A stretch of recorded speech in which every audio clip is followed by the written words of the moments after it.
Hello everyone, today I'll be discussing beauty, the sublime, and ethnography in documentary art through the lens of James Agee and Walker Evans' groundbreaking work, Let Us Now Praise Famous Men.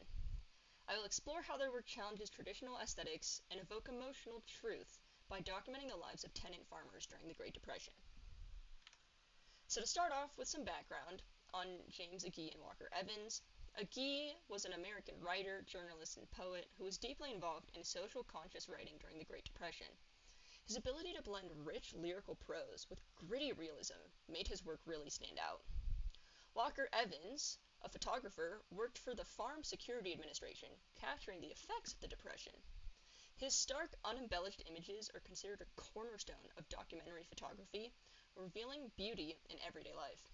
Together, Agee's words and Evans' photographs form a powerful narrative that transcends documentation, presenting an emotional truth about the lives of tenant farmers. Now let's explore the philosophical concepts that underline Agee and Evans' work. Edmund Burke defined the sublime as greatness beyond measure, often provoked by nature, art, or overwhelming experiences. In Evans' photography, we see this concept reflected in the raw, honest portrayal of the tenant farmers, evoking a sense of the sublime human resilience. John Dewey's ideas of having an experience refers to transformative events that stand out from daily life. Agee's detailed, immersive writing creates such an experience for readers, capturing the fullness of human existence and making these moments feel distinct and profound. Finally, Gordon Graham argues that art isn't always tied to beauty. Instead, art, especially documentary work, can aim for emotional truth or challenge our perceptions of life. And Let Us Now Praise Famous Men, Agee and Evans focus on revealing the harsh realities of life, creating an emotional experience that goes beyond aesthetics. Agee and Evans' work exemplifies the blending of ethnography and art. Agee's writing doesn't just describe the lives of tenant farmers, it immerses the reader in their world, using lyrical prose to evoke empathy. This aligns with Gordon Graham's idea that art can challenge the audience to confront real-world issues, rather than just simply admiring the beauty. Evans' photography similarly presents unembellished images of everyday life. By focusing on the mundane and raw aspects of existence, Evans forces his viewers to find meaning in what is often overlooked. His work echoes Graham's belief that art doesn't need to be conventionally beautiful to be powerful. The impact of Agee and Evans' collaboration lies in its ability to present stark, unfiltered reality, what Graham would call art as an ethical document. One of the key concepts we can take from Let Us Now Praise Famous Men is the role of sensory ethnography. Agee and Evans don't just show us their subjects. They create a sensory lived experience for the audience.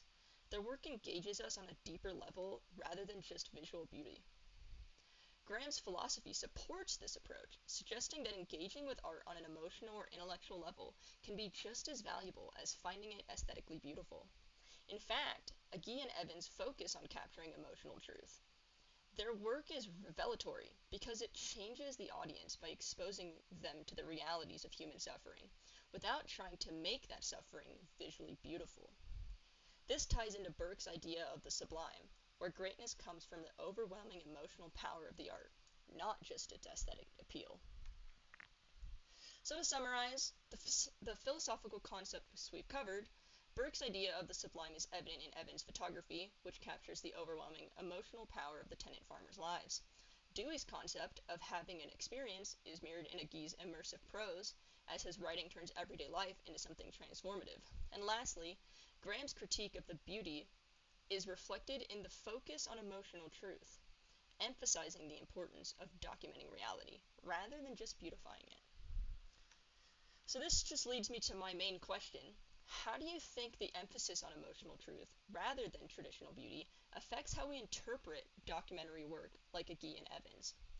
Can that art that centers on hardship and discomfort still be considered beautiful in its own way? I look forward to hearing your thoughts. Thank you.